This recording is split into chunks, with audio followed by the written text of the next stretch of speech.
সকাল 9টা বাজে মাত্র, বিকাল 4:30 পর্যন্ত ভোট। রাত্রে আমার একজন কর্মী, উনি পাহারায় ছিল এলাকায়, তাকে বিনা কারণে দুইজনকে ধরে নিয়ে যাওয়া হয়েছে আমার নোয়াগাঁও ইউনিয়নের। আমি সকালে ডিসি মহোদয়ের সঙ্গে কথা বললাম, কিন্তু আমার মনে হলো ওনাকে ভুল বোঝানো হয়েছে ডিসি মহোদয়কে। তো সে এখন থানায় আছে। বিভিন্ন জায়গায় তারা সিল মারার চেষ্টা করছে, বিশেষ করে আশুগঞ্জে আমাদের 8টা ইউনিয়ন, 8টা কেন্দ্র অত্যধিক ঝুঁকিপূর্ণ। দুপুরে তারা সিল মারার একটা পায়তারা করছে বলে আমার কাছে খবর এসছে। হোয়াইট প্লাস প্রো সেনসিটিভ স্কয়ারে মাঠের বাইরেও তো আমরা এভাবে দেশপ্রেম দেখাতে পারি।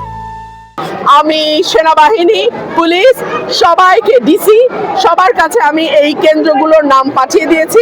দেখা যাক কি হয়। আমি জয়ের ব্যাপারে শতভাগ আশাবাদী, ইনশাআল্লাহ, বাকি আল্লাহর ইচ্ছা। আর আমার নেতাকর্মীদের উপরে কিছুটা প্রশাসনিক হেনস্থার শিকার হচ্ছে। আমার দুজন কর্মীকে গতকাল রাতে পুলিশ ধরে নিয়ে গেছে।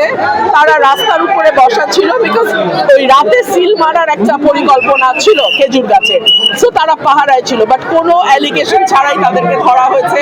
ডিসি মহোদয়ের সঙ্গে আমি কথা বললাম, সম্ভবত ওনাকে ভুল বোঝানো হয়েছে। আর আমি 8টা কেন্দ্র আশুগঞ্জে, আমি আপনাদের বলবো আশুগঞ্জে আপনারা কিন্তু থাকবেন। আশুগঞ্জে তারা সিল মারার একটা পরিকল্পনা আছে। আমি সেনাবাহিনী, পুলিশ, ডিসি সবাইকে কেন্দ্রগুলো যেগুলো অতি ঝুঁকিপূর্ণ নাম দিয়ে দিয়েছি। দেখা যাক কি হয়।